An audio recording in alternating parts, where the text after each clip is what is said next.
Welcome to the Critics Show, where we explore the mysteries of the universe. This is Eternity, our series on the origin and evolution of everything. In the previous episode, we learned how the Big Bang created space and time and how the first atoms and molecules formed.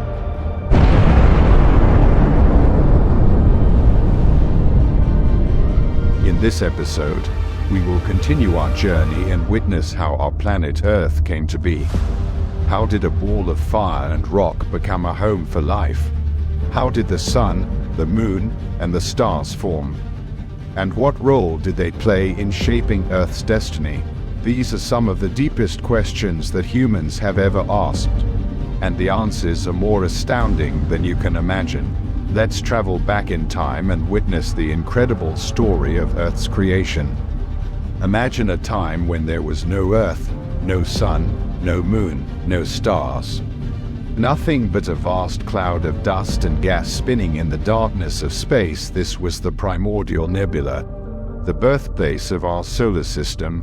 Slowly, gravity pulled the dust and gas together, forming clumps that grew larger and larger.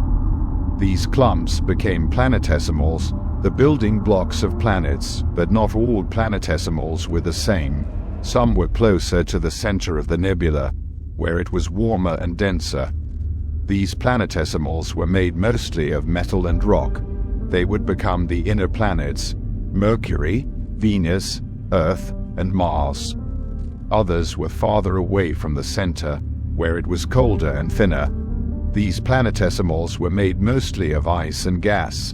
They would become the outer planets: Jupiter, Saturn, Uranus, and Neptune. But there was one planetesimal that was special.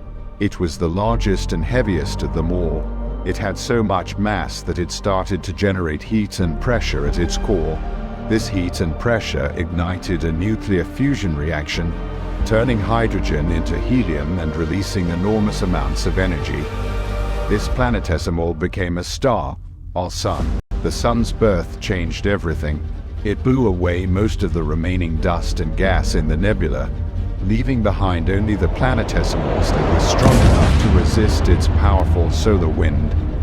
It also provided light and heat to the rest of the solar system, creating a new environment for the planets to evolve.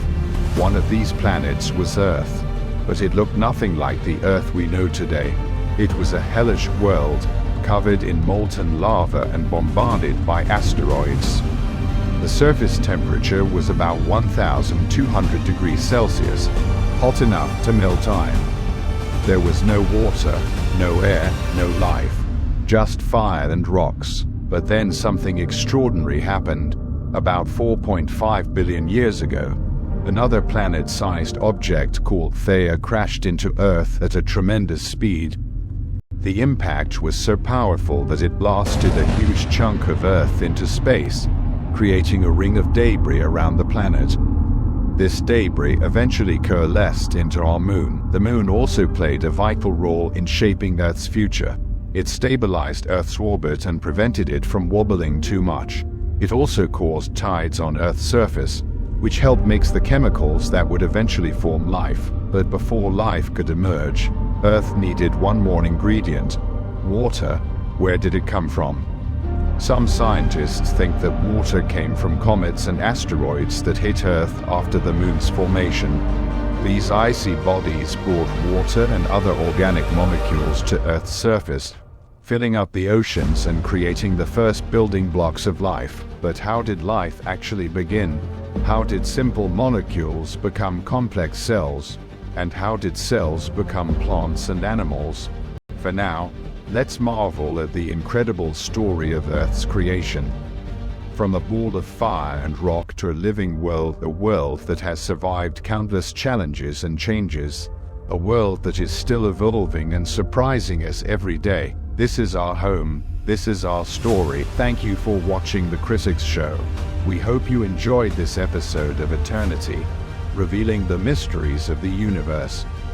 In the next episode, we will explore how life began on Earth and how it evolved into millions of species over billions of years. Don't miss it.